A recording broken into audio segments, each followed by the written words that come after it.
Finance Minister Sitharaman has tabled economic survey in Parliament today. Now, according to survey, India's FY26 GDP growth is expected in the range of 6.3 to 6.8%.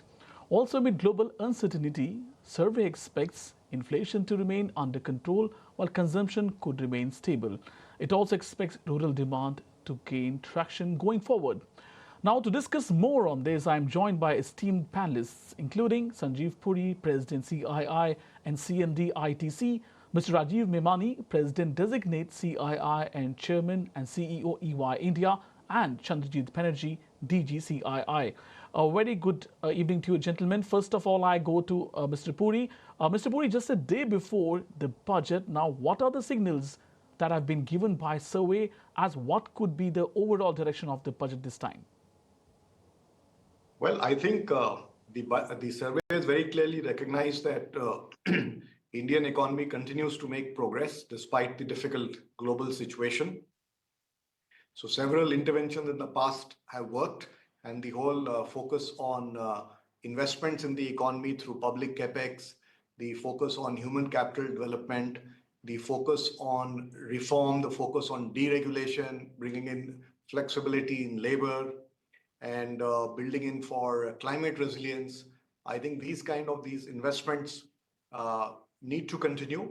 And very importantly, I think this survey has also talked about the potential for agriculture. It has huge potential in the future. And it is so because India has the largest arable land and the world is, grappling with food and nutrition security. I think the recognition of adaptation being an immediate priority are also very important facets of this survey, which will require some investments. Well, coming to you, Mr. Memani now, the economic survey also indicates that food inflation has risen from 7.5% in FY24 to 8.4% in FY25. That is for April-December period. Retail inflation also averaged 5.4% during this period. Now, how will this impact decision on rate cuts? RBI is to take decision in around 10 days from now under a new governor. So how this overall inflation scenario can impact rate cuts? Yeah, thank you. The survey does indicate, and also facts on the ground do indicate that the inflation is trending down. And also given the amount of crops that have grown and the quality of monsoons, the general estimate is the estimation both in the survey and otherwise is that food inflation should come down. And although it's a lot of factors get into play, and also overall inflation has been low. At least certainly from an industry standpoint, from CII standpoint, we are hoping that we have a rate cut because that is having an impact both on consumption as well as future capex capacity. So on the monetary side, we do hope that the rate cut comes into play, and some factors like especially on food inflation. I think CII has been pretty consistent in saying that we should try and see, when there is supply side inflation, does it really get so much impacted by especially in food, does it really get so much impacted by constraining or making money more expensive?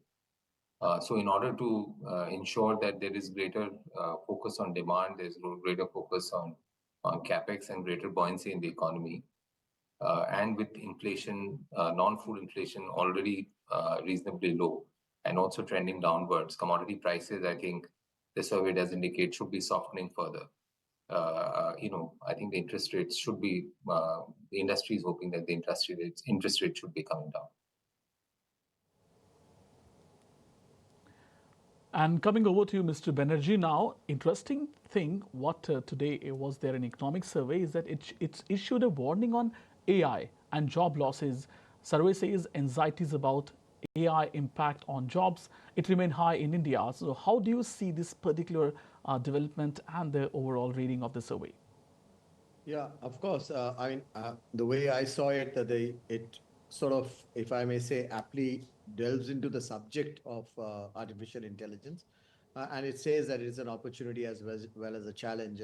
But today, India definitely needs to harness the power of AI while ensuring that all our policies are really in place in support of workers towards upskilling, towards educational curriculums, and also creating new job opportunities in the area of AI applications. And today, the entire space of how companies also digitally transform themselves to look at AI is going to be critical. And AI actually enters into every facet. So, we have been talking about a huge focus by the government in terms of more than a mission mode in seeing how the government interfaces with various industry sectors to see how we take advantage of AI. An institutional mechanism of that would be with someone who is ably, knowledgeable about AI to lead that from the government to with working with different sections, including industry, would be critical.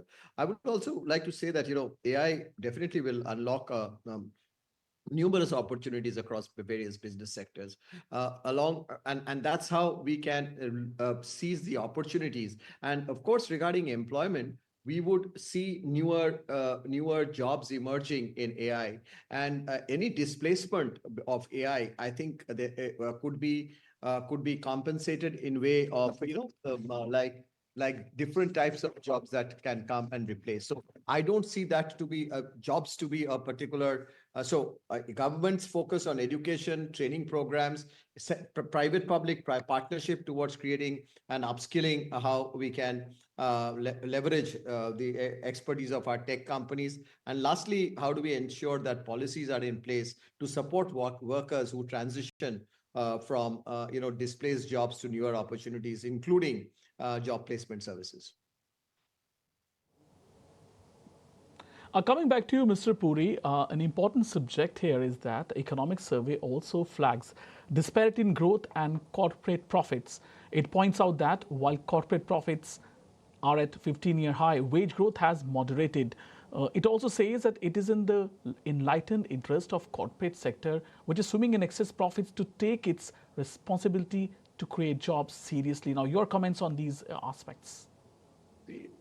So first of all, let me say that when you dissect this data at various time frames, there are certain correlations that will emerge between top line growth, profitability growth, and wage growth. And the reality is that over a period of time, industry needs to invest to get competitive. Also, within industries, particularly manufacturing, the service component or servitization of the industry is also happening, and this is the global best practice. That is how efficiency is brought into manufacturing, by using specialized agencies. So all these factors are at play.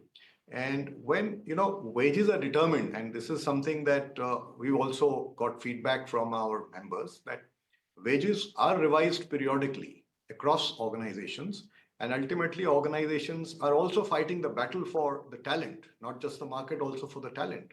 And the factors that go into determining are more to do with the competitive context, is more to do with the cost of living and so on forth. These are the factors that determine wage revisions. Because if you were to relate it to profit, then it would also mean when profits drop, wages are cut. That's not how things happen. So I think we have to dissect the data maybe over various periods of time and see what are the correlation with various factors. But ultimately, reality is, to remain competitive, industry has to get competitive. Otherwise, industry will not exist. Industry will have to bring in the more certification of its process, because that's where specialization come in. And industry will need to continuously provide opportunity to talent and continuously revise wages, which the industry is doing very much. I think the issue before us, actually, to my mind, that's the larger issue. While investment is happening and jobs are getting created, how do we amplify that and create it at a much larger scale? Because we know the formal and good quality jobs in the economy is still a very small component. So we've had success in some cutting edge technology areas. We've had success in electronics. So can we take the lessons from that and how do we provide impetus to labor-intensive sectors, apparel, footwear, furniture, tourism. Tourism is already buoyant, and there's a lot of action happening on that. But how do we kind of provide impetus to that? I think these are the real issues if we address.